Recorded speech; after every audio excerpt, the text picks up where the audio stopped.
Good morning, folks. Welcome back here. We're going to take a look at record books and the Irecordbook today.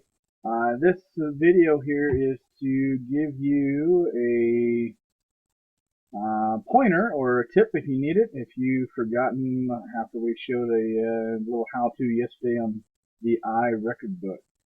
So first thing that you want to do is you want to make sure you log into the internet, pull up your screen here, and you're going to search on a new tab. It'll probably be the easiest way to do this.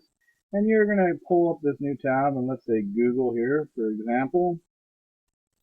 You're going to want to type in California Irecordbook and check that out. Check it out. You see that it pops up there with some options. Highly searched item. You can look over here, and we're going to look for this Cal Agate Irecordbook login. You're going to click on that. Okay. And you're going to then log in. I will have given you your student ID. It'll be a set of numbers and your password. Okay. So I'm going to go click back over to my screen how I can get into your record book, and I will show you from there. No, that's not what I wanted, but we'll check it out here. There we go. I'm back into my password list, and I'm going to go back into my book that I was showing you guys yesterday. So here you are with your main screen here. One of the first things you need to do when you log into this main screen, go over, scroll over, don't click on setup. You'll pull down and find book there. Click on that, left click. And this is where we're going to set up our first book. And remember, as we talked about yesterday, we're going to use the year 2010 for our first book. Shortcut key, use your tab key. Hit tab down. Description, we're going to use this as practice book. So type in practice book there. Remember Ugly and Uglier. Your two instructors, Mr. Lund and, if I can type, Mr. Brown. And you can then scroll down. Our school's already filled in for you. Chapter to the lake as well. Go ahead and left click on save. Happens to be that I've already got a book in there. We're going to edit that one, delete it. And we've got a book here already set up. Next thing, remember what we need to do is we need to go into enterprises. When you get into enterprises here, you will find a description. Remember this first one that we're doing livestock broker is our project.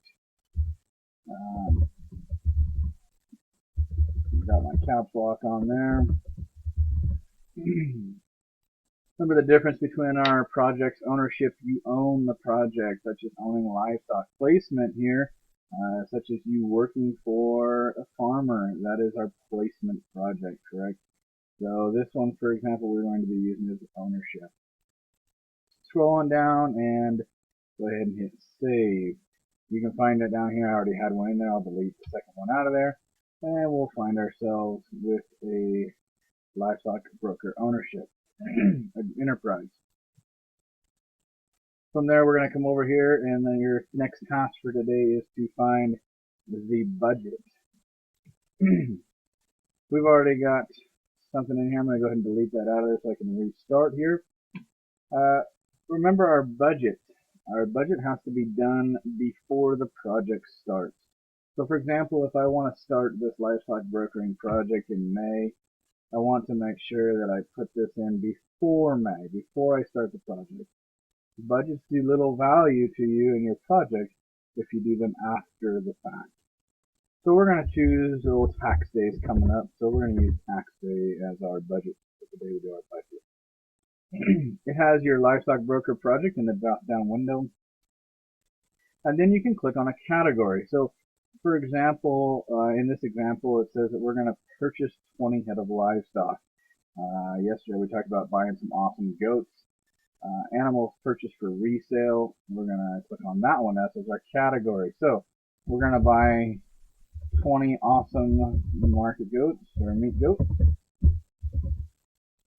How many of them? 20 again. Tab key. Remember, livestock is purchased by the head. Price per unit. How much are we paying for those goats? Our sheet says we're paying $100. Remember, no dollar signs, no decimal. If we leave this blank and we have these filled in here, we don't need to enter a price. It'll actually populate that for us. Is it an expense or an income? Remember, expenses are items that we pay out. So we're paying for these goats. That'll be an expense. Go ahead and click on Save there.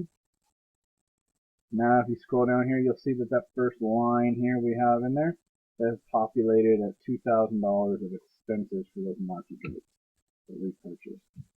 All right, that is your first step. You'll have go ahead and finish that budget up. So this is your general response that we're working on today.